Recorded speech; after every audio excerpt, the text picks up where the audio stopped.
صل على محمد وعلى آل محمد كما صليت على إبراهيم وعلى آل إبراهيم إنك حميد مجيد اللهم بارك على محمد وعلى آل محمد كما باركت على إبراهيم وعلى آل إبراهيم إنك حميد مجيد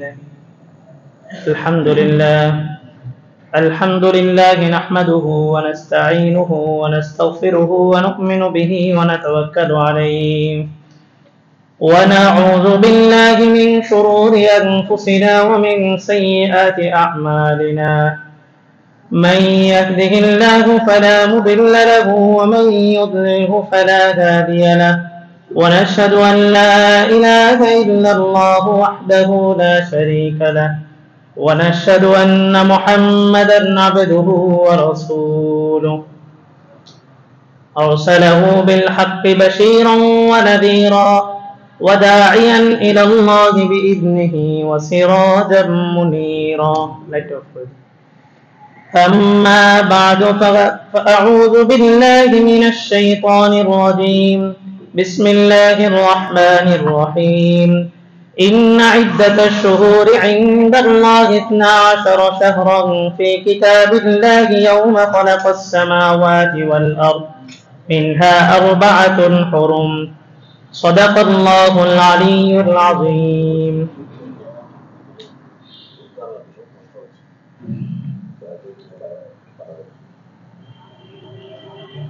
আল্লাহ তাআলার দরবারে লাখো কোটি শুকরিয়া যে আল্লাহ তাআলা আমাদেরকে এই কঠিন পরিস্থিতির ভিতরেও, এত বন্ধকতার ভিতরেও আল্লাহ তাআলা সবচেয়ে পছন্দনীয় জায়গা আহাব্বুল বিলাদি ইলাল্লাহি মাসাজিদুহা, আল্লাহ তাআলা সবচেয়ে পছন্দনীয় জায়গা মসজিদে আসার কিছু কষ্ট সহ্য হইলেও দ্বীনি কিছু কথা বলার এবং শোনার সুযোগ দান করছেন। এজন্য কালিমাতুশ শুকর আদায় করে আলহামদুলিল্লাহ। আল্লাহ তাআলা মানব জাতিকে সৃষ্টি করার পরে মানব জাতির মধ্যে আল্লাহ তাআলা 3টা স্তর দিয়েছেন। 1 নম্বর স্তর যেটা নবীদের স্তর, সরাসরি আল্লাহর পক্ষ থেকে বিধান নেন এবং বিধানগুলা বাস্তবায়ন করেন। 2 নম্বর স্তর যারা এই নুসুসগুলা, কোরআন হাদিসের বাণীগুলা নবী না কিন্তু নিজেদের মধ্যে সংরক্ষণ করেন এবং নবীওয়ালা দায়িত্ব পালন করেন। নবীরা উম্মতের যে সময় যে সমস্যাটা দেখছেন ওই সময় ওই সমস্যাটা সমাধান করছেন। এই নবীওয়ালা দায়িত্ব পরিপূর্ণ পালন করে এদেরকে বলা হয় ওয়ারাসাতুল আম্বিয়া, নবীদের ওয়ারিস। এবং এই কাতারের মধ্যে আল্লামা ইবনুল কাইয়িম আল জাওজি রাহিমাহুল্লাহ তাআলা ওনার একটা কিতাব আল ওয়াবিলুস সাইয়্যিব, বাংলা হচ্ছে রহমতের বাড়িধারা, আমাদের পাঠাগারে আছে। ওটার মধ্যে লিখছেন যে জনসাধারণের মধ্য থেকেও যারা বিভিন্ন কোরআনের আয়াত মুখস্থ করে, হাদিস মুখস্থ করে, বাণী মুখস্থ করে, মাসালা মুখস্থ করে এবং এটা সে প্রচার প্রসার করে। সে সাধারণ মানুষ, একাডেমিক কোনো পড়াশোনা তার মাদ্রাসায় নেই, কিন্তু তারপরেও দ্বীন শরীয়তের মাসালা কিছু জানে, কোরআন হাদিস কিছু রপ্ত করে, আলেমের সাথে সম্পর্ক রাখে, সেটা প্রচার প্রসার করে। আল্লামা ইবনুল কাইয়িম আল জাওজি রাহিমাহুল্লাহ তাআলা বলেন এও সেই নবীর ওয়ারিসদের কাতারের অন্তর্ভুক্ত। 3 নম্বর যে শ্রেণীটা, সমস্ত ফুকাহায়ে কেরাম বলছেন এরা না নুসুস মুখস্থ করে, না কোরআনের আয়াত মুখস্থ করে, না হাদিস মুখস্থ করে, না মাসালা নিজে বুঝে, না নিজে মাসালা প্রচার প্রসার করে। এদের ব্যাপারে কোরআনের আয়াত সরাসরি ইনহুম ইল্লা কাল আনআম বাল হুম আদল, যে এরা চতুষ্পদ জন্তুর মতো, বরঞ্চ চতুষ্পদ জন্তু থেকেও এরা অধম। কেন? চতুষ্পদ জন্তুকে আল্লাহ তাআলা যে উদ্দেশ্যে সৃষ্টি করছেন সে তার রবের গোলামির মধ্যে 24 ঘন্টা নিয়োজিত আছে, কিন্তু আমাদেরকে আশরাফুল মাখলুকাত বানাইছেন, সমস্ত সৃষ্টিজীবের মধ্যে সবথেকে শ্রেষ্ঠত্ব দিয়েছেন, কিন্তু আমরা ওই শ্রেষ্ঠত্ব ধরে রাখতে পারি নাই, যার কারণে এই শ্রেণীটার কথা বলা হয়েছে যে এরা চতুষ্পদ জন্তু থেকেও খারাপ। লাহুম কুলুবুল লা ইয়াফকাহুনা বিহা ওয়া লাহুম আযানুন লা ইয়াসমাউনা বিহা ওয়া লাহুম আ'য়ুনুন লা ইউবসিরুনা বিহা। এদের কর্ণ থাকা সত্ত্বেও এরা সত্য শুনে না, সত্য শ্রবণ করে না। জবান থাকা সত্ত্বেও এরা বোবা, এরা সত্য কথা বলে না। রাসূল বলেন আস-সাকিতু আনিল হাক্কি শাইতানুন আখরাস, যে ব্যক্তি হক কথা বলা থেকে চুপ থাকে কোনো কিছুর ভয়ে হোক, কোনো কিছুর কারণে হোক, হক বলা থেকে, হকের জায়গায় বলা থেকে চুপ থাকে, রাসূল বলেন এই হচ্ছে বোবা শয়তান। শয়তানুন আখরাস, শয়তান। কোন শয়তান? বোবা শয়তান। তো আল্লাহ তাআলা বলেন যে লাকুম কুলুবুন লা ইয়াফকাহুনা বিহা, এদেরকে আমি একটা অন্তর দিছি, একটা হৃদয় দিছি চিন্তা করার জন্য, কিন্তু এরা চিন্তা করে না। ওয়া লাহুম আ'য়ুনুন লা ইউবসিরুনা বিহা, চোখ দিছি দেখার জন্য, কিন্তু এরা দেখাও না দেখার ভান ধরে। দেখে না এমন না, ঘটনা হরাও ঘটে, কিন্তু দেখাও না দেখার ভান ধরে। কান দিছি শ্রবণ করার জন্য, সত্য শ্রবণ করে, কিন্তু সত্যটা প্রচার করে না, সত্যটা মানে না। আল্লাহ বলেন উলাইকা কাল আনআম, এই জাতি যাদের চোখ আছে, কান আছে, মুখ আছে, কিন্তু এগুলো হকের পক্ষে ব্যবহার করে না, এরা চতুষ্পদ জন্তু, বালহুম আদল, চতুষ্পদ জন্তু থেকেও খারাপ। মানে হচ্ছে হাই প্রোফাইল, বুঝেন? হাই প্রোফাইল মানে হচ্ছে আপনার বড় একটা ব্যানার, বড় একটা আপনার পরিচিতি। এই হাই প্রোফাইলের লোকগুলা নিজেদের ব্যবসায়িক পরিচয় আছে, বা রাজনৈতিক কোনো পরিচয় আছে, বা মসজিদের কোনো পরিচয় আছে, বা মাদ্রাসার কোনো একটা বড় হাই প্রোফাইল, মানে সমাজে যাকে সবাই ফলো করে, এমন ব্যক্তিগুলা ইসলামের পক্ষে নিজেদের এই হাই প্রোফাইলটাকে ব্যবহার করে না, অন্য কাজে ব্যবহার করে। এটার উদাহরণ আরো সহজ। আমাদের সভাপতি সাহেব বসে বসে ফোন দিতেছে কারেন্ট আনার জন্য, ওনার একটা পরিচিতি আছে। হ্যাঁ, এই যে হাই প্রোফাইল গুলা, যে আমার একটা পরিচিতি আছে, আমার কথার একটা গ্রহণযোগ্যতা আছে, ভ্যালু আছে, আমি এটা ব্যবহার করি কখন? যখন আমার জায়গা জমিনের মামলা হয়, তখন আমি যাই বলি আমি তো অমুকের নাতি, অমুকেরই। ইসলামের পক্ষে যখন কোনো কিছু হবে, ইসলামের বিপক্ষে যখন কোনো কিছু হবে, তখন এই হাই প্রোফাইল গুলো ওখানে ব্যবহার করতে হবে, যে আমার অমুকের পরিচিতি আছে, আমি দাঁড়াইছি, দেখি এখানে কি হয়। আল্লাহ তাআলা বলেন যে এদেরকে আমি জিনিসগুলো দিছি, কিন্তু এগুলো দিয়ে অনুধাবন করে না। এই তিন প্রকার, তিন শ্রেণীর উপর আজকে আলোচনা হবে ইনশাআল্লাহ। মুহররম মাস চলতেছে। আল্লাহ রাসূল সাল্লাল্লাহু আলাইহি ওয়াসাল্লাম বলেন আহাব্বু সিয়ামি বাদা রমাদান শাহরুল্লাহিল মুহররম ওয়া আহাব্বু সলাতি সালাতুল লাইল বাদা সালাতুল মাকতুবা। রাসূল বলেন যে আল্লাহ তাআলার কাছে রমজান মাসের রোজার পরে সবচেয়ে বেশি পছন্দনীয় হচ্ছে মুহররম মাসের রোজা। আর 5 ওয়াক্ত নামাজের পরে আল্লাহ তাআলার কাছে সবচেয়ে পছন্দনীয় নামাজ হচ্ছে রাতের নামাজ, সালাতুল লাইল। তো মুহররম মাসের রোজা আল্লাহ তাআলার কাছে রমজানের রোজার পরে সবচেয়ে বেশি পছন্দনীয়, কারণ এই রমজানের আগে, রমজানের রোজা ফরজ হওয়ার আগে আশুরার রোজা, যেটা 10 মুহররম, এই রোজাটা মুসলমানদের উপরে ফরজ ছিল। রাসূল বলেন আল্লাহর কাছে যেহেতু পছন্দনীয়, তো তোমরা এই পছন্দনীয় কাজটা বেশি বেশি করো। কিভাবে করবা? বলে যে 3টা স্টেপ, মানব জাতির 3টা স্টেপ, রোজা রাখার মধ্যেও 3টা স্টেপ। বলে যে তুমি চাইলে সৌমা দাউদ আলাইহিস সালাম যেভাবে রোজা রাখছেন ওইভাবে রোজা রাখতে পারো। কিভাবে? ইফতিরু ইয়াওমান ওয়া ইয়াসুমু ইয়াওমান। দাউদ আলাইহিস সালাম একদিন রোজা রাখতেন, একদিন রোজা ভাঙতেন, মানে একদিন রাখতেন না, একদিন রাখতেন, একদিন ভাঙতেন, একদিন রাখতেন, একদিন ভাঙতেন। ওনার পুরোটা জীবন এভাবে কাটাইছে। বলে যে তুমি যদি এটা না পারো, তো দাউদ আলাইহিস সালামের ছেলে সুলাইমান ইবনে দাউদ, তার রোজার পদ্ধতি যেটা সেটা রাখতে পারো। সুলাইমান আলাইহিস সালাম কিভাবে রোজা রাখতেন? সুলাইমান আলাইহিস সালামের রোজার পদ্ধতি ছিল সালাসাতা আইয়ামিন ফি কুল্লি শাহর ফি আউয়াল ওয়া আওসাত ওয়া আখির। সুলাইমান আলাইহিস সালাম মাসের শুরুতে 3টা রোজা রাখতেন, মাসের মাঝখানে 3টা, মাসের শেষে 3টা। প্রত্যেক মাসে ওনার এই সিস্টেম চলতো, মাসের শুরুতে 3টা, মাঝে 3টা, শেষে 3টা। বলে যে তাও যদি না পারো, তুমি আল বাত্তুল বলা হয় ঈসা ইবনে মারইয়াম আলাইহিস সালামকে, ঈসা আলাইহিস সালামকে আল বাত্তুল বলা হয়, লম্বা ইতিহাস আছে এই শব্দের। তুমি চাইলে সোমা ঈসা ইবনে মারইয়াম এটাও রাখতে পারো। ঈসা আলাইহিস সালামের রমজান কেমন ছিল? ইয়াসুমুদ দাহরা কুল্লা, পুরা বছর উনি রোজা রাখতেন, পুরা বছর। আর উনি জবের রুটি খাইতেন এবং মোটা পোশাক পরিধান করতেন। ঈসা আলাইহিস সালামের 3টা সুন্নাত হাওয়ারিরা বর্ণনা করে। হাওয়ারি মানে ঈসা আলাইহিস সালামের সহচর্য যারা, তাদেরকে হাওয়ারি বলে। আর আমাদের নবীর সহচর্য যারা, তাদেরকে সাহাবী বলে।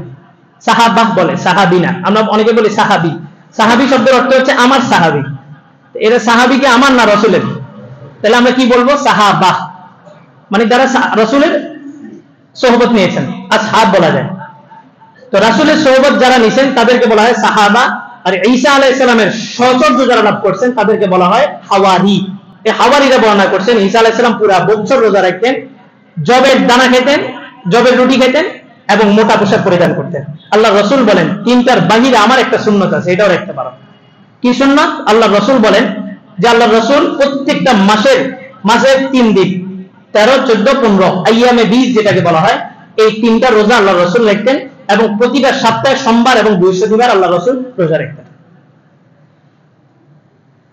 তাইলে আমরা যদি দাউদ আলাইহিস সালামের রোজাটা দেখি, একদিন পর পর রোজা, এটা আমাদের জন্য কষ্ট। আমরা যদি সুলাইমান আলাইহিস সালামের রোজা দেখি, প্রত্যেক মাসে ওনার 9টা রোজা, 3 9টা রোজা। আমরা যদি ঈসা আলাইহিস সালামের রোজাটা দেখি তো পুরো বছর রোজা। তার চাইতে রাসূল যে সিস্টেমটা, যে পদ্ধতিতে রোজা রাখতেন 13 14 15, এটা আমাদের জন্য কি একদম সহজ। আল্লাহু আকবার। এই মুহররম মাসটা আল্লাহ তাআলার কাছে বেশি পছন্দনীয় এবং এই মুহররম মাসের রোজাটাও আল্লাহ তাআলার কাছে রমজানের রোজার পরে বেশি পছন্দনীয়। আল্লাহ তাআলা মানব জাতিকে সৃষ্টি করছেন, 3 স্তরের মানব জাতিকে পৃথিবীতে পাঠাইছেন, আর এই 3 স্তরের গাইডলাইনের জন্য প্রথম স্তরকে অনুসরণীয় বানাইছেন, অনুসৃত বানাইছেন, যাকে অনুসরণ করবে। অর্থাৎ পরের 2টা স্টেপের যে মানুষগুলা তারা অনুসরণ করবে কাকে? প্রথম স্তরের মানুষকে। প্রথম স্তর কারা? নবী রাসূলরা। নবী রাসূলরা পৃথিবীতে আসছেন, আয়েশা এক কালিমারই দাওয়াত দিয়ে গেছে, ইয়া আইয়ুহান নাস কুলু লা ইলাহা ইল্লাল্লাহ তুফলিহু, হে লোক সকল তোমরা লা ইলাহা ইল্লাল্লাহ বলো তো কামিয়াব হয়ে যাবে। এই যে আমরা বলি, রাসূলুল্লাহ আয়েশা লা ইলাহা ইল্লাল্লাহ, আল্লাহ এক, আল্লাহর একত্বতার প্রতি দাওয়াত দিবেন। এই কথা দ্বারা আমরা যেটা বুঝি, আদৌ এই হাদিস দ্বারা ওটা উদ্দেশ্য না। আমরা বুঝি কি, মানুষ ঈমান আনে নাই, মানুষ কালিমা পড়ে নাই, আল্লাহর রাসূল এটা সবাইকে বলছেন লা ইলাহা ইল্লাল্লাহ বলো, তো সবাই লা ইলাহা ইল্লাল্লাহ বলছে আর মুসলমান হয়ে গেছে। বিষয়টা এত সহজ নয়। মক্কার গ্রাম্য লোকেরা আল্লাহর রাসূলের কাছে আসলো, আয়েশা বলল যে আমান্না, আমরা ঈমান আনছি।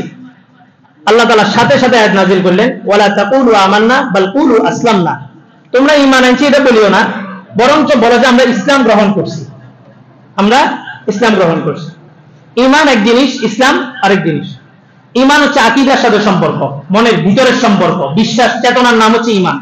আর ইসলাম কাকে বলে? এই যে আপনারা মসজিদে আসছেন, টুপি পরছেন, দাড়ি রাখছেন, জামা পরছেন, এটার নাম হচ্ছে ইসলাম। এটা ঈমান না, এটা হচ্ছে ইসলাম। আমাদের ঈমানের পয়েন্টের উপরে মাগরিবে অনেকগুলো আলোচনা গেছে, মাগরিবের ক্লাসগুলোতে।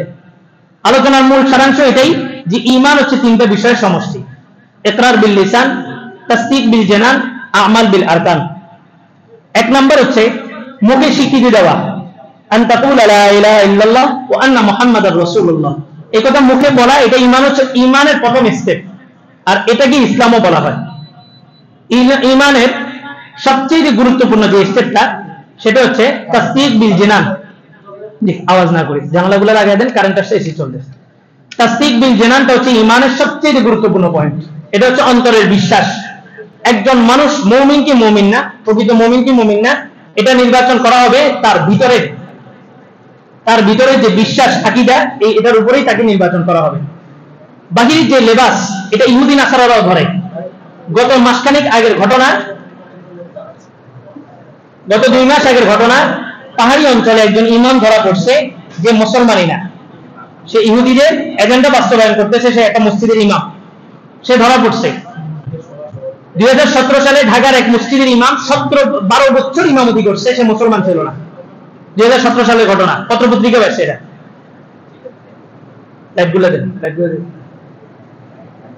দারুল উলুম দেওবন্দের ছোট্ট একটা ঘটনা বলে আমি আলোচনায় ঢুকতেছি। দারুল উলুম দেওবন্দের 3 জন গ্র্যান্ড মুফতি ছিলেন, যেনাদের কাছে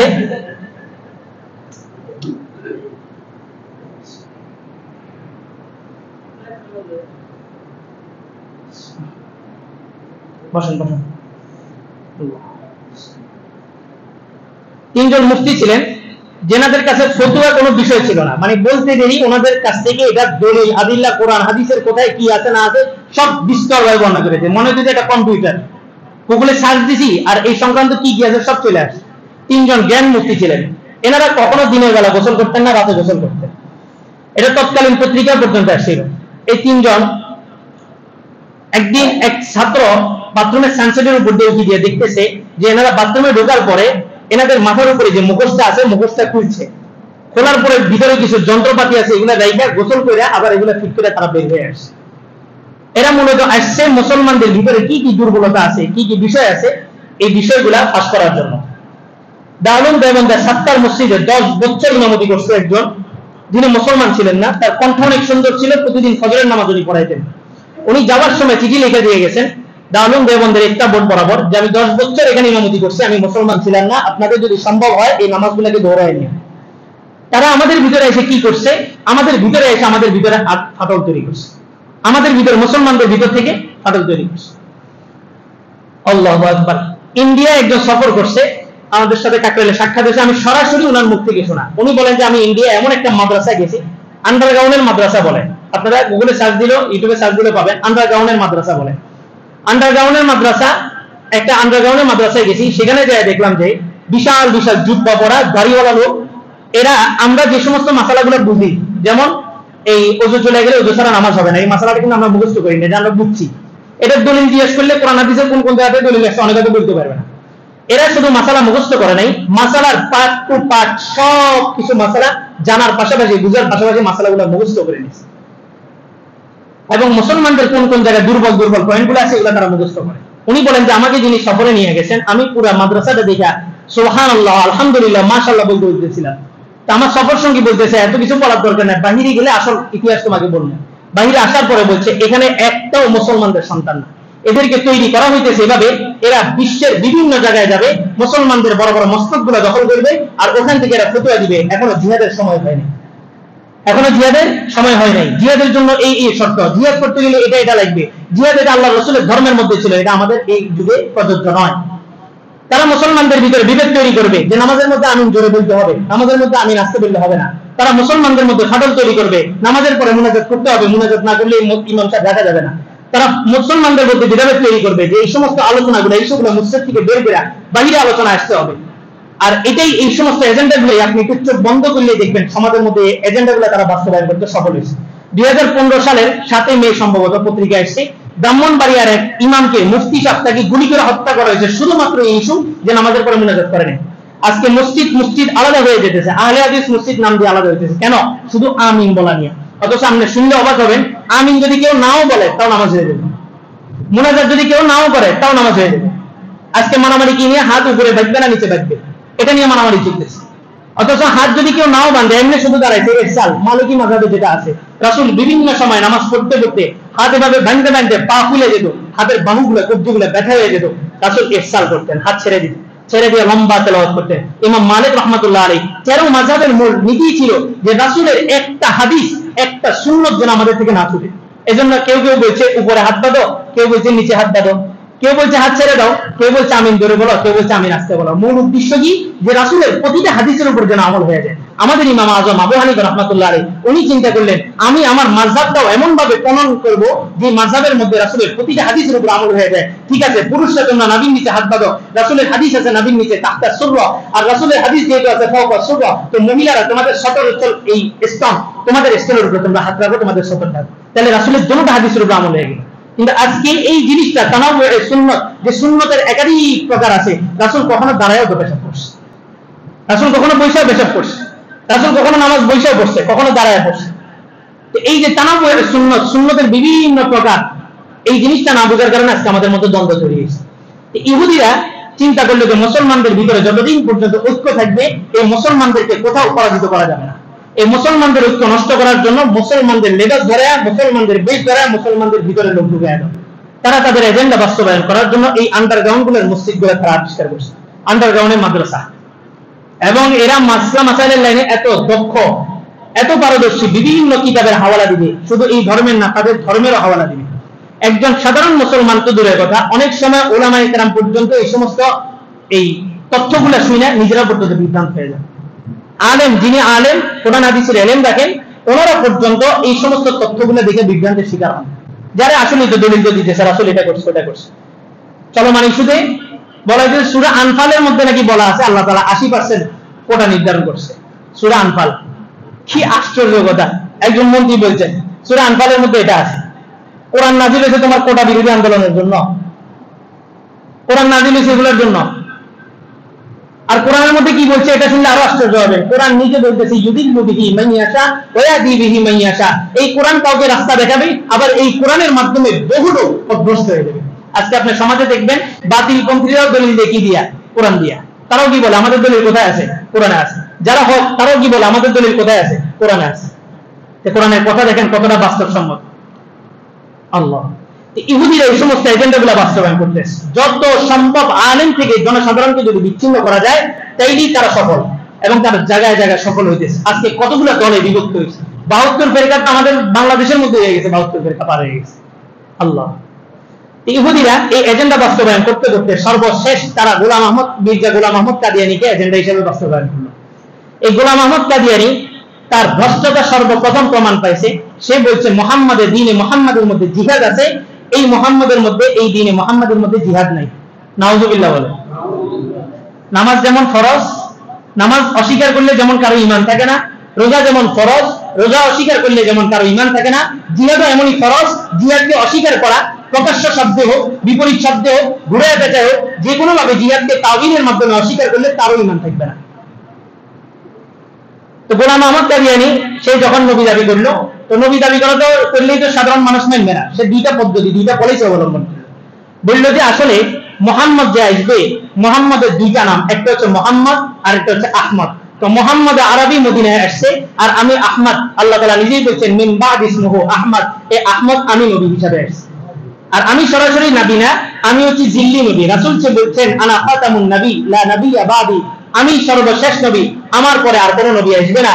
এই কথাটা সত্য, তবে আমরা নবী না, আমরা হচ্ছি জিল্লি নবী। জিল্লি নবী মানে হচ্ছে নবীর ছায়া, মানে নবী একটা, নবীর ছায়া আরেকটা। এই সমস্যাটা হচ্ছে মুতাজিলাদের ক্ষেত্রে। আপনি আর আপনার ছায়া কি আলাদা? আপনি থাকলে আপনার ছায়া, আপনি না থাকলে আপনার ছায়া আছে।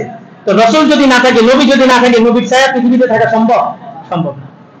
তো তারা, আমরা তো বলি তারা কাফের, তারা আনা খাতামুন নবিয়্যি লা নবিয়্যা বাদি। আমি হাটাজারিতে যখন আমাদের একটা মুনাজারা হয়েছিল, তখন এই মির্জা গোলাম আহমদ কাদিয়ানীদের হেড অফিস হচ্ছে ঢাকা বকশীবাজার, আহমদিয়া মুসলিম জামাত, ওদের যে মসজিদটা। তো ওদের ওখানে গেছি আমরা। ওই আমাদের মাদ্রাসাগুলোর মধ্যে শিক্ষা দেওয়া হয়, মানে বিভিন্ন বহস করা হয়। বহস করলে এক গ্রুপ হয় আহলে হাদিস, আরেক গ্রুপ হয় আহলে হক, এক গ্রুপ হয় কাদিয়ানী, আরেক গ্রুপ হয় আহলে হক। তো যারা কাদিয়ানীদের পক্ষে তারা আসলে কাদিয়ানী না, মূলত একটা বহস মুবাহাজা, মুনাজারার জন্য এটা শেখানো হয়। তো আমি ছিলাম কাদিয়ানীদের পক্ষে। তখন আমি ওই আহমদিয়া মুসলিম সুন্নি জামাতের ওখানে গেছিলাম ওদের দলিলগুলো সংগ্রহ করার জন্য। আমি অবাক হয়ে গেলাম, আনা খাতামুন নবিয়্যি লা নবিয়্যা বাদি, এই একটা শব্দ যেটা আমাদের সবচেয়ে বড় দলিল, যে রাসূল বলছে রাসূলের পরে কোনো নবী নেই। তারা গ্রামারের দিক থেকে এই আনা খাতামুন নবিয়্যি, এই এতটুকু শব্দের 12টার জবাব তারা ঠিক করে রাখছে। বলছে ওয়াকাতালান নবিয়্যিন, আল্লাহ তাআলা বলছে বহু নবীকে তারা হত্যা করছে, অথচ তারা বহু নবীকে হত্যা করে নাই, তারা হত্যা করছে মাত্র একজনকে। তো রাসূল যে বলছেন আনা খাতামুন নবিয়্যি, আমি নবীদের সর্বশেষ সিলমোহর, এটার দ্বারা আন-নবী দ্বারা পুরা কুল্লিয়াত উদ্দেশ্য না, বাজিয়াত উদ্দেশ্য। যেমন বাজিয়াত উদ্দেশ্য না হয়েছে ওয়াকাতালান নবিয়্যিন, যারা আরবি পড়াশোনা করছেন ওনারা বলতে পারবেন। এই এক দলিলের সামনে আপনার দলিল দিয়েছে। তো তারা এই সমস্ত মাদ্রাসাগুলো থেকে এই দলিলগুলো শিখে আসছে। কল্পনাও করতে পারবেন না এত মজবুত মজবুত দলিল তাদের ভিতরে আছে। যত মজবুতই দলিল থাকুক, তারা বাতিল তো বাতিল। শাগরেদ শয়তানের সাথে তর্ক বিতর্কে বসছে, শয়তান দলিল দেওয়া শুরু করছে। ইমাম রাজি রাহমাতুল্লাহ আলাইহি ঘটনা, শয়তান দলিল দিতেছে আল্লাহ এক নয়, আর ইমাম রাজি দলিল দিতেছে আল্লাহ এক। দলিল দিতে দিতে উনি দলিল দেন, শয়তান দলিল খণ্ডন করে, উনি দলিল দেন, শয়তান দলিল খণ্ডন করে। এমন হইতে হইতে 100টা পর্যন্ত উনি দলিল দিতেন আল্লাহ এক, আর শয়তান 101টা দলিল দিয়েছে আল্লাহ এক নয়। ইমাম রাজির উস্তাদ তখন ওযু করতে বসছিলেন, চোখ বন্ধ করে কাশফের মাধ্যমে দেখলেন যে ওনার ছাত্র ইমাম রাজি মৌতের সময় শয়তানের সাথে তর্ক বিতর্ক মুনাজারা করতে করতে এমন একটা পর্যায়ে চলে গেছে যে তার ঈমান হারার এখন সন্নিকটে চলে আসছে। উনি ওযুর অবশিষ্ট পানি, ওযুতে যে অবশিষ্ট পানিটা থাকে এটাকে বলা হয় বরকত। এটা আমরা বুঝাতে দূরের কথা, এটার কোনো পলিসি পর্যন্ত অবলম্বন করি না। ওযুখানে ট্যাপ ছেড়ে দিয়ে দুনিয়ার আজে বাজে সমস্ত গল্প গুজব করতেছি। কেজি কত লিটার পানিতে আমরা ওযুতে খরচ করি আল্লাহ জানে।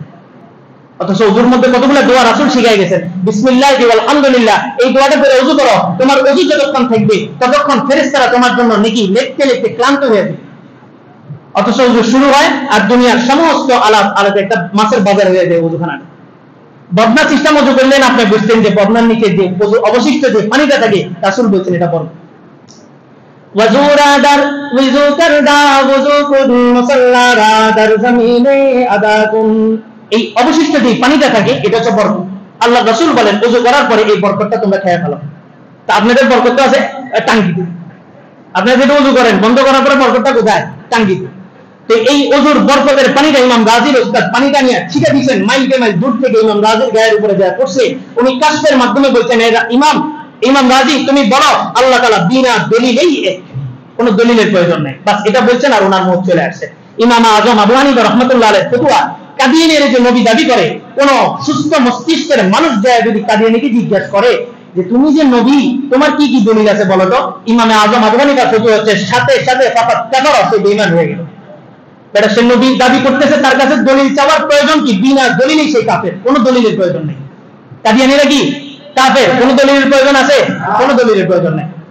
ইমামে আজম আবু হানিফা রাহমাতুল্লাহ আলাইহি ফতোয়া হলো, কাদিয়ানীদেরকে যা যদি কেউ প্রশ্ন করে তুমি যে নবী দাবি করছো, তোমার কি কি দলিল দেখি শুনি দাও, তার মানে কি দলিল দিলে কি আপনি বিশ্বাস করবেন সেই নবী? তাহলে আপনি জিজ্ঞেস করতে গেলেন কেন? এটা হচ্ছে আমাদের ঈমান। তো রাসূলুল্লাহ আসেন, প্রত্যেক নবী আইসা দাওয়াত দিয়ে গেছেন আল্লাহ এক। এটা বললে আমাদের মস্তিষ্কের মধ্যে কি আসে? যে ও এরা আল্লাহকে মানতো না, এই লা ইলাহা ইল্লাল্লাহ বলছে আর মুসলমানি করাইছে, মুসলমান হয়ে গেছে। চিত্রটা এটাই আসে। এই চিত্রটা আমাদের মেজাজের মধ্যে বসানো হয়েছে। মূলত লা ইলাহা ইল্লাল্লাহ দ্বারা আল্লাহ এক, এই কথার দাওয়াত নবী জানিয়ে আসেন নাই। সরাসরি কথাটা যদিও কালিমা বিরোধী, অনেকের কাছে নতুন হওয়ার কারণে আশ্চর্য হতে পারে। বাস্তবতা বুঝলেন, নবীরা আসছেন, নবীরা যখন আসছেন, আবু তালেব কে ছিল? আব্দুল মুত্তালিব কে ছিল? কাবার খাদেম ছিল। তো সে মানে না আল্লাহ এক, সে আল্লাহ এক না মানলে কাবার খাদেম হয়েছে কিভাবে? মক্কার কাফেররা কাবার তওয়াফ করতো। আবু জেহেল মরণের আগের বছরও কাবা তওয়াফ করছে। আবু জেহেল মরার আগের বছর কি করছে? কাবা তওয়াফ করছে। তো সে কি জানে না আল্লাহ এক? জানে। তবে তাদের ভিতরে যে বিশ্বাস, যে চেতনাটা ছিল, 360টা মূর্তি কাবা ঘরের মধ্যে ঢোকানো ছিল। আরবি হিসাবে 355 দিন হয়, প্রতিটা দিনের জন্য একটা করে মূর্তি ছিল, প্রতিটা দিনে একটা মূর্তির ইবাদত করা হতো 355। আর বাকি যে 5টা ছিল, এই 5টাকে কোনটাকে ধরা হয়েছে এটা আমার ব্যবসার মধ্যে লাভবান করে, এটা বৃষ্টি দেয়, এটা বিপদ আপদ দূর করে, এটা অসুস্থ হলে সুস্থতা দান করে, এটা আমাকে ধন সম্পদ দান করে। 5টা মূর্তি, মোট 360টা মূর্তি কাবা শরীফের মধ্যে দাঁড় করানো ছিল।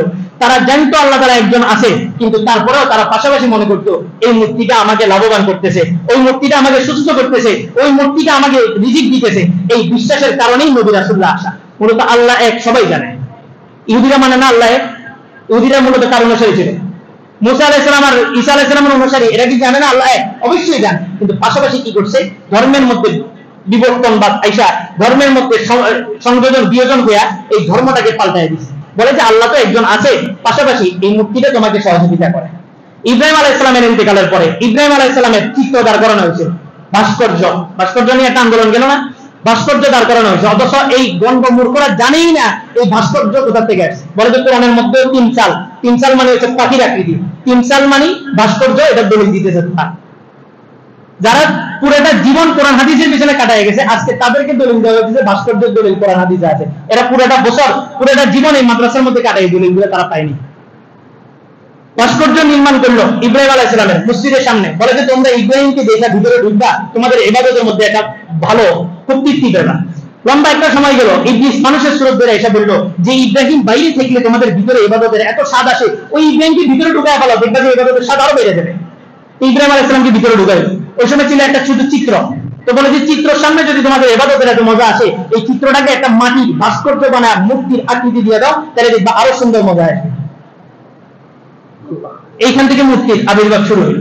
তো সমস্ত নবীরা আসছেন লা ইলাহা ইল্লাল্লাহ, আল্লাহ এক, এই কথার দাওয়াত দিতে না, বরঞ্চ আল্লাহর যে 99টা সিফাত আছে, এই সিফাতগুলো মানুষের মধ্যে বসানোর জন্য, যে লা খালিকা ইল্লাল্লাহ, লা রাযিকা ইল্লাল্লাহ, লা নাসিরা ইল্লাল্লাহ, ওয়া লা হাফিযা ইল্লাল্লাহ, ওয়া লা রাজ্জাকা ইল্লাল্লাহ। কোন রিজিক দেনেওয়ালা নাই, একমাত্র আল্লাহই রিজিক দিতেছে। আজকে বলেন এই চেতনা, এই বিশ্বাস সমাজের মধ্যে আছে কিনা? বলে না আমার ব্যবসাটা আছে বলেই আজকে কিছু আসতেছে এখানে, বলে না? তো এটাই তো মক্কার কাফেরদের মধ্যে ছিল, এটাই তো মক্কার কুফরি ছিল।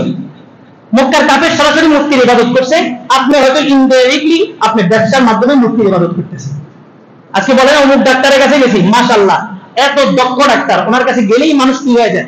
সুস্থ হয়ে যায়। তো মক্কার কাফের তো এটাই বলতো যে মূর্তির কাছে সুস্থতা চাইলে এই মূর্তি আমাকে সুস্থ করে দেয়। আপনি হয়তো সরাসরি মূর্তির পূজা করতেছেন না, কিন্তু আপনি ইনডাইরেক্টলি আপনি একটা জিনিসের বায়া হয়ে, একটা জিনিসের মাধ্যম হয়ে ওই মূর্তির পূজা, ওই মূর্তির বিশ্বাসটাই আপনার ভিতরে রয়ে গেছে। আল্লাহ বলেন কুল্লা ইউসিবানা ইল্লা মা কাতাবাল্লাহু লানা, পৃথিবীর কোন উৎসব, কোন শক্তি, কোন কিছুর কোন ক্ষমতা নাই, সমস্ত ক্ষমতার মালিক একমাত্র আল্লাহ। আপনি বলেন যে না, এটা চালানোর জন্য, এটা পরিচালনার জন্য এই পলিসি, এই পদ্ধতি অবলম্বন করতে হবে। এটাই হচ্ছে মক্কার সেই কুফরি, যে কুফরির উপর আল্লাহ রাসূলকে আল্লাহ তাআলা পাঠাইছিলেন। এই অন্ধকার যুগ, মজলুমিয়াতের এক যুগ, জাহালাতের এক যুগ, এই জাহিলিয়াতের এই যুগের উপরে রাসূল এসে মেহনত করে এই যুগের মানুষগুলাকে সোনালী যুগে রূপান্তরিত করছেন। রাসূল মক্কার জীবনীতে একরকম দাওয়াত দিয়েছেন, মদিনার জীবনীতে যে আরেক রকম দাওয়াত রয়েছে। ইসলামী ইমারত, ইসলামী হুকুমত গঠন হয়ে গেছে। তখন হচ্ছে তুমি মাইন্ডে না মাইন্ডে দেবে। একটা সময় ওয়ালা দলিন না ওয়ালা জলিন, মানে দদ হবে না হালকা একটু জ্বর মতো হবে, এটার উপরে ওলামায়ে কেরামকে হত্যা করা হয়েছে। একজন আলেমের গলায় ছুরি ধরা হয়েছে, কিতাবের মধ্যে আসছে, তারিখে বাগদাদের কিতাবের মধ্যে আসছে, গ্রহণযোগ্য একটা ইতিহাসের কিতাবে, বলে যে ছুরি ধরছে, বল ওয়ালা দলিন না ওয়ালা জলিন, তো বলে যে আমি তো নামাজই পড়ি না। হানাদার বাহিনী ধরছে, ছুরি ধরছে, মুসলমান না হিন্দু, লা ইলাহা ইল্লা আনতা সুবহানাকা ইন্নী কুনতু মিনাজ জালিমিন, তবে এটা তো কালিমা না, এটা তো জালিমের হাতে পড়লে তারপরে না পড়ে, আমি তো জালিমের হাতেই পড়ছি। এখন অবস্থাটা এমন হয়েছে, ধরে নিয়ে গেছে, সে লিখছে এই সরকার দুর্নীতিতে জড়িত, বহু আগের আরো 400-500 বছরের একটা ঘটনা কিতাবের মধ্যে আসছে, ওটা বলছে সরকার তাকে ধরে নিয়ে গেছে, অ্যারেস্ট করা হয়েছে। ধরে নিয়ে যাওয়ার পরে বললো যে তুমি কেন সরকারের বিরুদ্ধে এই কথাটা লিখছো, তুমি তো বাগী, আর বাগীর ব্যাপারে শরীয়তের বিধান হচ্ছে কতল, যে দ্রোহী, রাষ্ট্রদ্রোহী, তার মাসালা হচ্ছে তাকে হত্যা করা হবে যদি ইসলামী হুকুমত হয় রাষ্ট্র। ধরে নিয়ে গেছে, তারা ফাঁসিতে চড়াবে, সে বলতেছে আমার একটা আবেদন, আমি যে বলছি সরকার দুর্নীতিতে জড়িত, সরকার দুর্নীতি করছে, আমি তো বলি না কোন সরকারে করছে, আমি এটা কি বলছি নাকি, আমি কি বলছি সরকার দুর্নীতিতে জড়িত, তো সরকার বলতেছে কোন সরকার দুর্নীতি করে এটাকে আমরা জানি না, কোন সরকার দুর্নীতি করে এটাকে আমরা জানি না, তো তুমি কি আমার কথা বলা লাগবে নাকি? এখন অবস্থাটা হয়ে গেছে, যেই আলোচনায় হয় কিছু লোক বাস আলোচনাটা মনে করে যে ওনাদেরই কেন্দ্র করে, এখানে আলোচনা হবে চোরের বিরুদ্ধে, এখানে আলোচনা হবে সুদের বিরুদ্ধে, এখন সুদি মনে করে যে মনে হয় আলোচনাটা আমরা লিয়ে শুরু করছে আসছে, আসলে মনে করে যে আলোচনাটা মানে আমরা লিয়ে শুরু করছি, আর যে দুর্নীতি করে এই দুর্নীতি সে দুদকে যদিও আছে, সে মনে করে যে আলোচনাটা মানে আমরা লিয়ে শুরু করছি। আল্লাহু আকবার। এই এক দাওয়াতের মেজাজ নিয়ে রাসূলুল্লাহ আসছেন, রাসূলুল্লাহ চলে গেছেন, পরবর্তী আমি সংক্ষেপে ইতিহাস জানতেছি, দেখেন আমাদের চারু মাযহাবের ইমাম যে জিনিসটাকে আমরা এত ভালোভাবে ফলো করি, ইসলামের 5টা ভিত্তি, কালিমা, নামাজ, রোজা, হজ, যাকাত, 5টা ভিত্তি যে কোনো একটাকে অস্বীকার করবে তার ঈমান থাকবে না। আল্লাহ রাসূল বলেন আল ঈমান মা জাআ বিহি নবী সাল্লাল্লাহু আলাইহি ওয়াসাল্লাম, ঈমান বলা হয় রাসূল যেই জিনিসগুলো নিয়ে আসেন, মায়ে উমুমিয়া, যারা গ্রামার নিয়ে পড়াশোনা করছেন বুঝবেন যে রাসূল যা নিয়ে আসছেন, যা একদম এভরিথিং, সবকিছু ছোট বড় সবকিছুকে কেউ যদি অস্বীকার করে সে কাফের, আর এটার উপরে ঈমান আনাই হচ্ছে ঈমান। আপনি মানেন না মানেন, আপনি মেসওয়াক করেন না কিন্তু মেসওয়াক মানেন, এটা হচ্ছে ঈমান। কিন্তু আপনি মেসওয়াকও করেন না কিন্তু মেসওয়াক নিয়ে আপনি করছেন ঠাট্টা, সাথে সাথে আপনার ঈমান শেষ। আর তাকফীর বিমা জাআ শাইউন মিন নবী সাল্লাল্লাহু আলাইহি ওয়াসাল্লাম, শাইউন বলা হয় নাকেরা, অল্প বোঝানোর জন্য, একদম ছোট, বলে যে কাফের, কুফর কাকে বলে, বলে যে রাসূল যা নিয়ে আসছে সব কিছুকে মানছে, ছোট্ট একটা জিনিসকে শুধু অস্বীকার করছে, সাথে সাথে কাফের। আহমদুল্লাহ সাহেব এখানে বয়ানে বলছিলেন যে আল্লাহ তাআলা কি চায়, খালিসিনা মুখলিসিনা লাহুদ্দিন, যে আল্লাহ তাআলার ইবাদত করো, উবুদুল্লাহ মুখলিসিনা লাহুদ্দিন, 100তে 100 আল্লাহর জন্যই থাকতে হবে, 100তে 100। আর শয়তান কি চায়, তুমি আল্লাহর ইবাদত করো 99.99 পয়েন্ট তুমি আল্লাহর জন্য ইবাদত করো, আমার জন্য শুধু 1 পয়েন্ট রাখো। এই 1 পয়েন্ট শয়তানের জন্য হওয়া মানে 100 পয়েন্ট শয়তানের জন্য হয়ে যাওয়া, কারণ আল্লাহর কোনো শরীক নেই, আল্লাহ ইবাদতের মধ্যে কোনো শরীক গ্রহণ করবে না। হাসরের মাঠে বলা হবে তুমি নামাজ যার জন্য পড়ছো তুমি তার কাছে যাও। ইউরাই ফাকাদ আশরাক, মান সাল্লা ইউরাই ফাকাদ আশরাক, যে ব্যক্তি নামাজ পড়লে মানুষকে দেখানোর জন্য সে শিরক করল। তো ইমামদের পরাক্রম শুরু হলো, রাসূলের জামানা চলে গেল। গত সপ্তাহে কারবালার ইতিহাস আলোচনা হয়েছে, কারবালার ইতিহাসের পরে পৃথিবীর প্রেক্ষাপট পাল্টায় গেল, পৃথিবীর চতুর্দিকে জালেম শাসকদের আবির্ভাব শুরু হলো মাযহাব প্রণেতাদের আগমন। ইমামে আযম আবু হানিফা রাহমাতুল্লাহ আলাইহি উনি যখন ইমাম হইলেন, হানাফি মাযহাব যখন প্রণয়ন শুরু করলেন, তখন ওনার কাছে বাগদাদ থেকে অফার আসছে যে আপনি কাজীউল কুযাত হিসেবে নির্বাচিত হন। যদিও ইমাম আবু ইউসুফ রাহমাতুল্লাহ আলাইহি উনি কাজীউল কুযাত ছিলেন, সমস্ত কাজী, সমস্ত বিচারকদের বিচারপতি ছিলেন। আচ্ছা আমাদের মাদ্রাসায় যারা পড়ে এগুলো কল্পনা করতে পারে না, আমরা আবার বিচারপতি হব, এগুলো ওই সিস্টেমে মাদ্রাসা থেকে এগুলো আলাদা করা হয়েছে। আপনার 400 শতাব্দী 500 শতাব্দীর আগ পর্যন্ত কোথাও দেখবেন না যে জেনারেল কোনো শিক্ষা আবিষ্কার হয়েছে, ডাক্তারি কোনো শিক্ষা আবিষ্কার হয়েছে, ইঞ্জিনিয়ারিং কোনো শিক্ষা আবিষ্কার হয়েছে না, এগুলো সব মুসলমানদের দখলে ছিল। ইমামে আযম আবু হানিফাকে যখন অফার করা হলো, ইমামে আযম আবু হানিফা রাহমাতুল্লাহ বললেন যে আমি এটা গ্রহণ করব না, কারণ জালেম শাসকের কোনো অনুদান গ্রহণ করা মানে হচ্ছে জালেমকে সাপোর্ট করা, আর যার নুন খাইবেন তার গুণ গাইতে হবে। জালেম শাসকের অধীনে থেকে রাষ্ট্রের যখন আমি ভাতা গ্রহণ করব তখন রাষ্ট্রের বিরুদ্ধে আমার কথা বলার কোনো অধিকার থাকবে না। ইমাম আযম যখন প্রত্যাখ্যান করছেন, ইমাম আযম আবু হানিফা রাহমাতুল্লাহকে জেলে নিক্ষেপ করা হয়েছে। উনি জেল থেকে শহীদ, ওনার শাহাদাতের লাশ জেল থেকে বের হয়েছে। ইমাম আযম আবু হানিফার ইতিহাস, ইমাম আহমদ ইবনে হাম্বলের ইতিহাস যদি শুনতে হয়, ইমাম আহমদ ইবনে হাম্বল একাধারে ইমামুল ফাকিহ, ইমামুল হাদিস, ইমামুল আসর, ইমামুল মাযহাব, সব কিছুর একাধিক বিষয় উনি ইমাম ছিলেন। আহমদ ইবনে হাম্বল রাহমাতুল্লাহ হাদিসের ইমাম ছিলেন, ফিকহের ইমাম ছিলেন, মাযহাবের ইমাম ছিলেন, তরিকতের ইমাম ছিলেন, সব কিছুর ইমাম ছিলেন। এত বড় একজন ব্যক্তিত্ব। ইমাম আহমদ ইবনে হাম্বল রাহমাতুল্লাহ আলাইহির যুগে বাদশা মামুনের আমল চলতেছিল। রোমকদের সাথে তখন মুসলমানদের যুদ্ধ চলতেছিল। বাদশা মামুন রোমকদের সাথে যুদ্ধ করতে যুদ্ধের ময়দানে গেছে। সেখান থেকে তার একটা খায়েশ জাগলো সহি আকীদা প্রতিষ্ঠা করবে। আমাদের সমাজে কিছু আছে না সহি আকীদার নাম দিয়া, সহি আকীদা মানে তারা সারা বাকিরা সবাই ভ্রান্ত আকীদার, তারাই একমাত্র কি সহি আকীদা। তো সহি আকীদা প্রতিষ্ঠা করবে। বাদশা মামুন চিঠি লেখা বাগদাদের গভর্নর ইসহাক বিন ইব্রাহিমের কাছে পাঠিয়েছে, বলছে তুমি সহি আকীদার উপরে সবাইকে বায়াত করো। সহি আকীদা কি? সহি আকীদা ছিল খালকে কোরআনের মাসালা। এই কোরআনটা কি আল্লাহ তাআলার সৃষ্টি না আল্লাহ তাআলার সিফাত? এই কোরআন যদি আল্লাহর সৃষ্টি হয় তাহলে আমরা যেমন আল্লাহর সৃষ্টি মাখলুক, এই কোরআনটাও কি মাখলুক, নাউজুবিল্লাহ। আর যদি এটা আল্লাহর সিফাত হয় তাহলে এটা আমাদের মতো মাখলুক নয়। আল্লাহ যেমন রাজ্জাক যেমন আল্লাহর সিফাত, আল্লাহ যেমন খালিক, খালিক যেমন আল্লাহর সিফাত, আল্লাহ যেমন ওয়াহদানিয়াতের সিফাত আল্লাহর সাথে আছে, এই কোরআনও একটা সিফাত। এই কোরআনটা হচ্ছে আল্লাহ তাআলার কালাম, কালামুল্লাহ। কালামুল্লাহ মানে হচ্ছে আল্লাহর কথা। আল্লাহর কথা কবে থেকে? আল্লাহ যেদিন থেকে আছেন সেদিন থেকে আল্লাহর কথাও আল্লাহর সাথে আছে।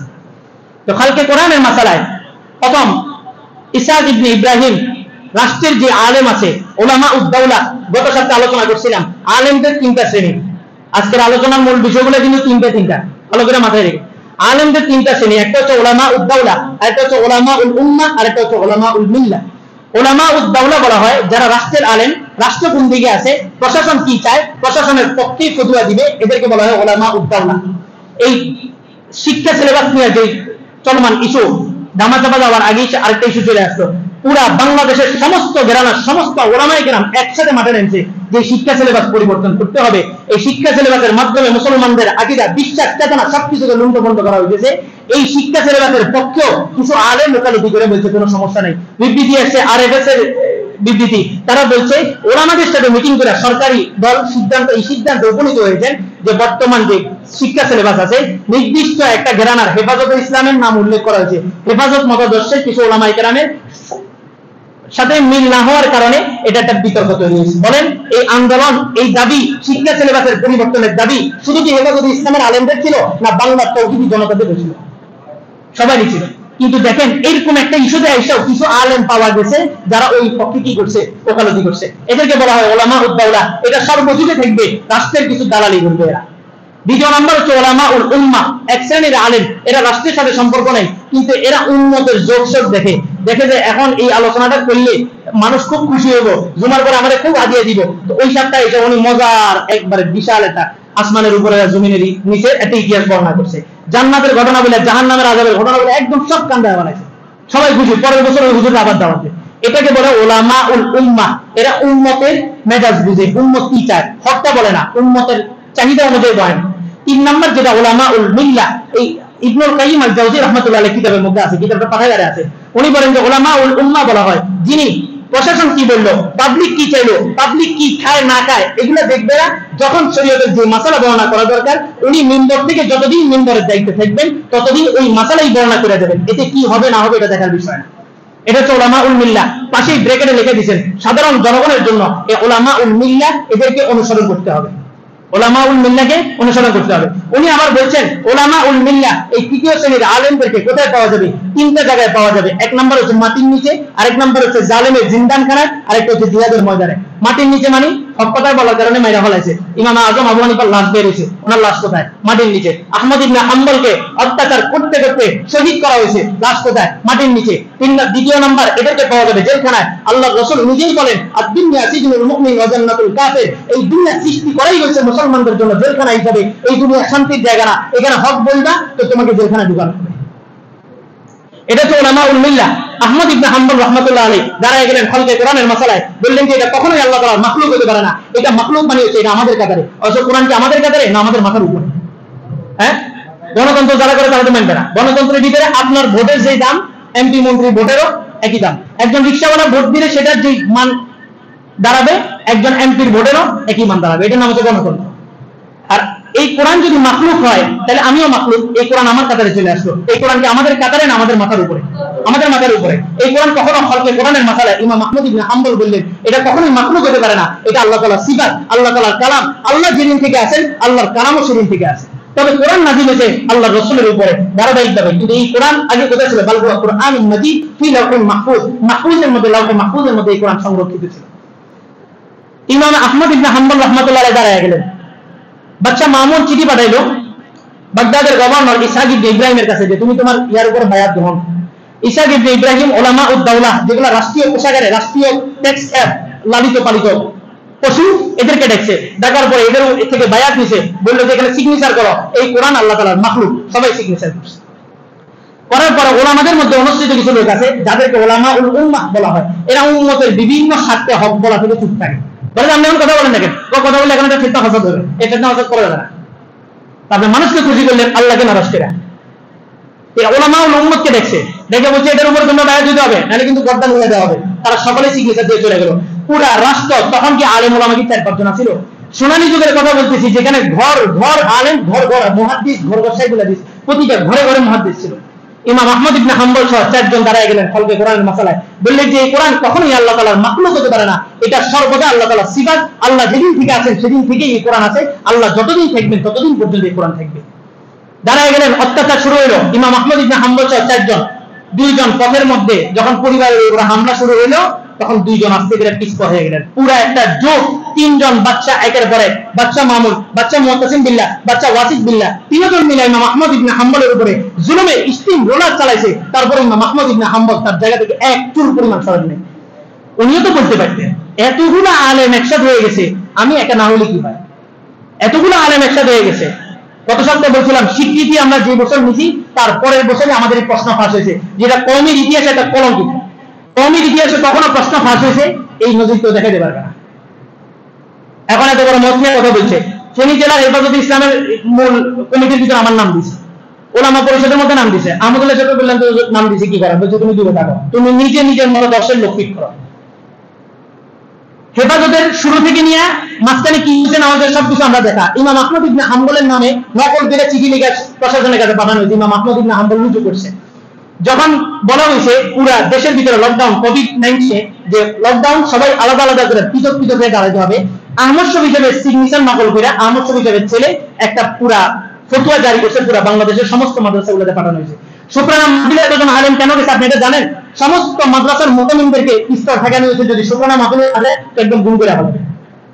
শুকরানা মাহফিল হেফাজতে যে আমাদের বিজনেস হয়েছে, আল্লামা আহমদ শফি সাহেব স্টেজ পর্যন্ত না যায় চলে গেছে, এগুলো সবকিছুর পিছনে তৃতীয় পক্ষ ওলামা উদ দাওলা এখানে কলকাঠি নিয়েছে। এগুলো কারো কাছে অস্পষ্ট নাই, এগুলো এখানে বলতে সমস্যা কি? আমার নাম আছে হেফাজতের শুরু থেকে শেষ পর্যন্ত উঠা বসা সব আমরা দেখছি। হাটাদারি যে আন্দোলন হয়েছে আমরা করছি। হেফাজত নিয়ে যদি আমি না কথা বলতে পারি তো আপনি আমাকে নিয়ে কথা বলার আপনাকে যে পুরো একটা ফিতনা তৈরি করলেন পুরো সমাজের ভিতরে। এই আলোচনাগুলো 1 মাস পর্যন্ত, সকাল এই 1 বছর পর্যন্ত সকাল বিকালের মজলিস, এই জুমার আলোচনাগুলো মাত্র 100 লোক তৈরি করতে পারলাম না, তো আমরা খেলাফত প্রতিষ্ঠা করব? এত সহজ খেলাফত প্রতিষ্ঠা করা? 1-200 লোক আপনারা মেজাজ তৈরি করতে পারবেন না। এখনো পর্যন্ত 50-53 বছর পার হয়ে গেছে, এখনো পর্যন্ত আপনার মস্তিষ্কের মধ্যে আপনার গোলামি জিনজির আবদ্ধ হয়ে গেছে। শিক্ষা প্রতিষ্ঠানগুলোকে কিভাবে নষ্ট করা হয়েছে? এই শিক্ষা প্রতিষ্ঠান আমাদের পরীক্ষার মান 33, 5 নাম্বার কত? 33। আপনারা জানেন 33 কেন? 5 নাম্বার 33 কেন দেওয়া হয়েছে? ব্রিটিশরা যখন আমাদের দেশ 180 বছর পর্যন্ত এই বণিকদের স্রোতে, বর্তমান এনজিও গুলো ব্যবসার স্রোতে ঢুকছে, সেটা নিয়ে ঢুকছে, এরাই পরবর্তীতে মুসলমানদের ঈমান হরণ করবে এবং জায়গায় জায়গায় এটাই করতেছে। এই ইংরেজরা ব্রিটিশ আমলে সর্বপ্রথম বাংলা এই ভারত উপমহাদেশের মধ্যে ব্যবসার সেবা নিয়ে ঢুকছে, 180 বছর পর্যন্ত শাসন করছে। তারা শিক্ষা সিলেবাসের কারিকুলাম ঠিক করে 100 মার্কে নাম্বার নির্ধারণ করলো। 100 মার্ক, 100 মার্কে কত পাইলে পাস? তো বললো যে 100 কে 3 ভাগ করো, 3 ভাগ করলে 33 করে পড়ে। এটা রাউন্ড ফিগার দিতে হবে, বাংতি সংখ্যা না, এটা রাউন্ড ফিগার দিতে হলে 33 করে পড়ে। 33-93। ইংরেজরা বললো যে ঠিক আছে, তাহলে এক কাজ করো, আমাদের শিক্ষার মান যদি বাড়াইতে হয় তাহলে আমাদের 5 নাম্বার করো 66, তাহলে আমাদের ছেলেপেলেরা কোন রকম 66 পাইলেও মোটামুটি ধরা হবে এটা একটা যোগ্য। 66 ছিল তাদের 5 নাম্বার, 66 পাইলে পাস, 66 নিচে আসলে ফেল। ইংরেজরা যখন আমাদের দেশ থেকে চলে যেতেছে, তারা আমাদের শিক্ষা কারিকুলামের মধ্যে ঢুকে গেছে যে এই জাতি, আমরা যে পরিমাণ চালাক ছিলাম, যে পরিমাণ চতুর ছিলাম, এই জাতির উপর আমরা 100 বছর শাসন করছি, এই জাতির মতো নির্বোধ আর বেআকল লোক হতে পারে না, এদেরকে 66-এর অর্ধেক দাও, 33। আশ্চর্য হয়ে যাবে সমাজের চিত্র, আপনারা বাস্তবতা উপলব্ধি করেন। এখন মিষ্টি খাওয়ায় কিসের জন্য? পাস করছে, নির্লজ্জের মতো। পাস করলে বুঝি মিষ্টি খাওয়ায়, তো যাতে সিরিয়ালে এসে হেলিকপ্টারে 800 দিনে যাবো, সিরিয়াল পেয়েছে, 1 নাম্বার বোর্ড স্ট্যান্ড করছে। এই সমস্ত চেতনাগুলো আপনারা ঢোকান।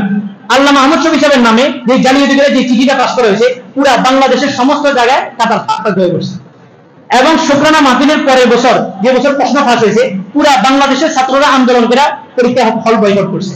আমি তখন মেস্টারপুরে আমাদের 4টা পরীক্ষা চলে গেছিল, মেইন 4টা কিতাবের পরীক্ষা চলে গেছে। আপনার কাছে মনে হয় আমি এখানে মিম্বরে বসে গরম গরম কথা বলতেছি, অনলাইনে বলতেছি, এটা অনলাইনে যাবে।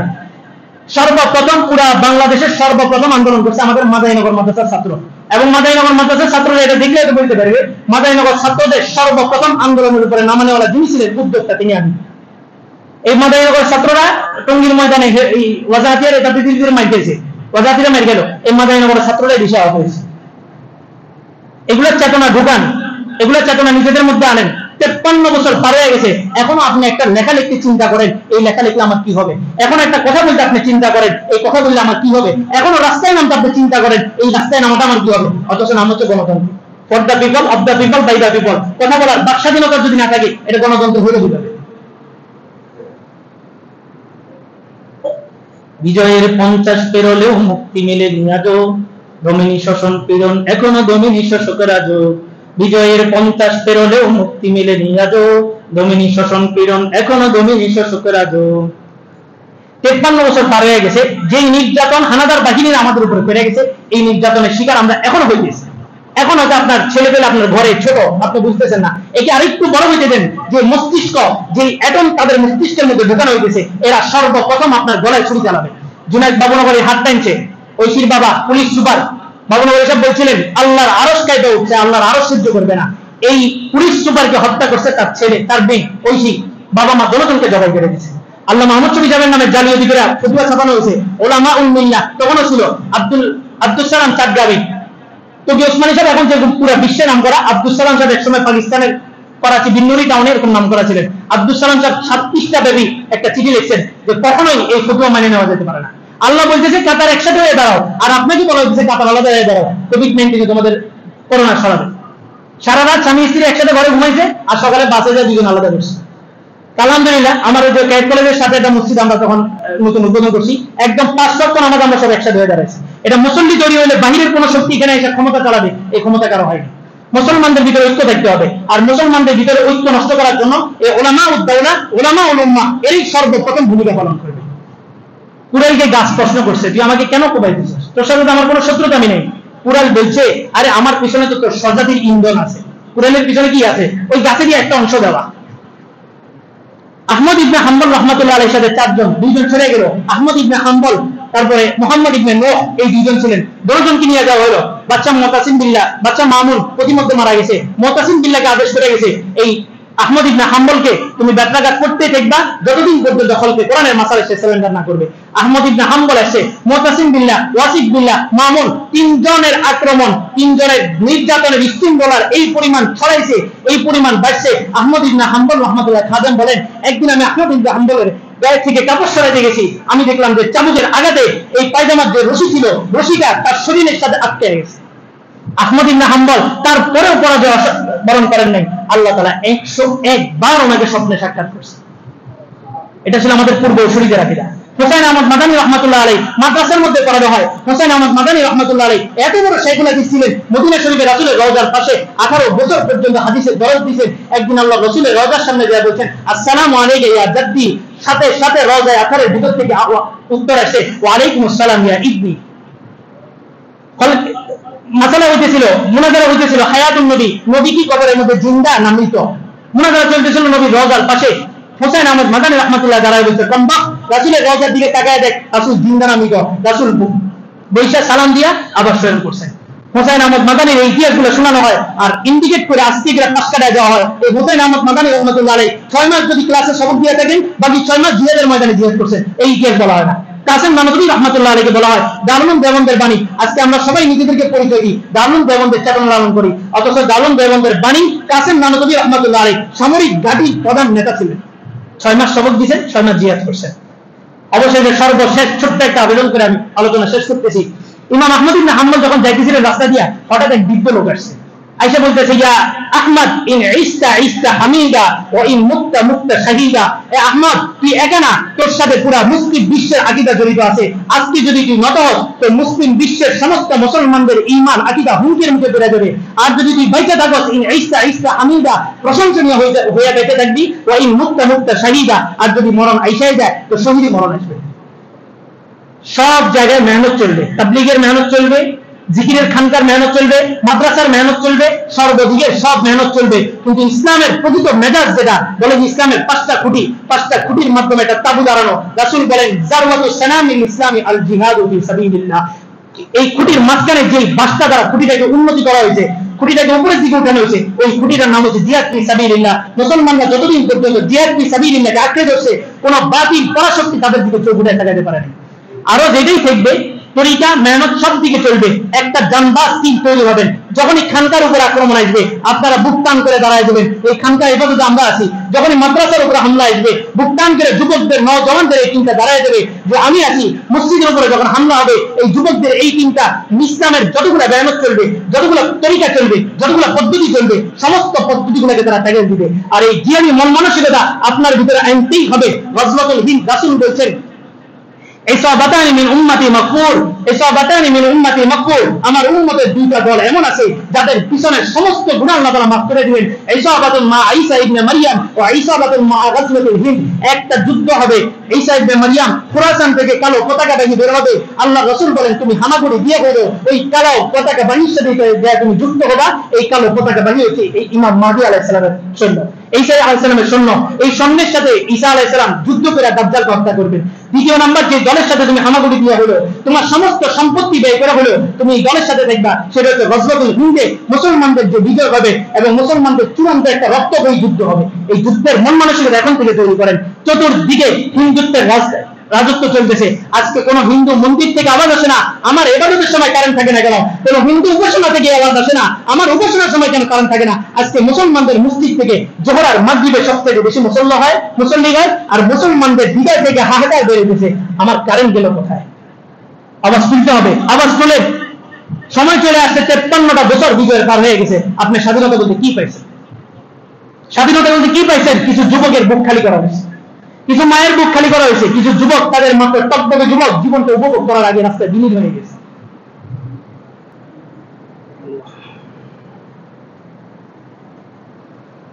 আলোচনাগুলো নেবেন, কোন দল কোন পক্ষপাতিত্ব কোনো কিছু না, মেজাজ তৈরি করেন। এই মেজাজ তৈরি করার পিছনেই এত আন্দোলন এত কিছু হয়েছে। জিহাদকে আঁকড়ে ধরেন, জিহাদি মনোবল। আজকে যারা ছাত্র রাস্তায় নেমছে এরা কি শহীদ না মারা গেলে? এটা কি জিহাদ না? আমরা তো এটাই জিহাদ করি। এতদিন তো জিহাদ মানে কি জঙ্গি, অথচ আবিধানিক অভিধানের মধ্যে আছে জং মানে যুদ্ধ, জং মানে যুদ্ধ, তাহলে জঙ্গি মানে যোদ্ধা। তাহলে এই পর্যন্ত মুক্তি যোদ্ধা যতগুলো আছে সব জঙ্গি, অথচ এই জঙ্গি শব্দটা হুজুরদেরকে ট্যাগ দেওয়া হতো। এই রাজাকার বললে একসময় গুলি আছে হুজুরদেরকে, আর এখন রাজাকার শব্দটা হয়ে গেছে ক্রেডিট। এখন সবাইকে পরিচয় কি দিয়া? আমি কি রাজা? এটা আল্লাহর খেলা। নিজেদের বাচ্চা, নিজেদের সন্তানদের ভবিষ্যৎ দিকে লক্ষ্য করে নিজের এখন গর্জে ওঠেন। এই প্রজন্মকে, আগামী প্রজন্মকে আপনার জবাব দিতে হবে। আমাদের পূর্বসূরীরা আমাদেরকে বেশি গায়ে গেছে, কারবালার ইতিহাস থেকে এটাই শিক্ষা। হোসেন মাথা পর্যন্ত গর্দান পর্যন্ত ফেলাই দিয়েছে, কিন্তু বাতিলের সাথে আপোষ করে নাই। আহমদ ইবনে হাম্বলের ঘটনা, ফলকে কোরআনের মাসালা, উনি যদি মানতেন এটা কোরআনটা মাখলুক, কি সমস্যা ছিল? নিজের জানকে বাজি রেখা এই সমস্ত আকাবিরদের জীবনীকে হোসেন আহমদ মাদানী বলেন, কাসেম নানবী বলেন, মাহমুদুল হাসান দেওবন্দি বলেন, আমাদের সমস্ত আকাবিরদের চেতনা এটাই ছিল যে আমরা দর্শকটা ব্রিজ দিব, কিন্তু কখনো যদি ইসলাম বিরোধী কোনো কিছু হয় তো আমরা লাঠি সাটা নিয়ে নেমে যাবো। আজকে তালেবান পুরো পরাশক্তি আমেরিকাকে কিভাবে ল্যাংটা করে পিটাইছে, পুরো বিশ্বাসে তাকে আছে। এই তালেবানের উত্থান কোথা থেকে হয়েছে? মাদ্রাসায় ক্লাস করাইতেছিল, হঠাৎ সংবাদ আসে অমুক পাহাড়ের গুহায় এক নারীকে নির্যাতন করতেছে। এই মাদ্রাসার ছাত্রগুলোই এখান থেকে লাঠি সোটা নিয়ে বের হয়ে গেছে। এখান থেকে তালেবান মানে হচ্ছে ছাত্র, এই তালেবান এই জামাতের নাম হয়ে গেছে। আল্লাহ তাআলা আমাদেরকে সঠিকটা বুঝার আমল করার তৌফিক দান করুন। ছোট্ট একটা অ্যানাউন্স, আমাদের মুয়াজ্জিন নাম হয়েছিল, আগে অনেকেই নাম লেখাইছেন, আমাদের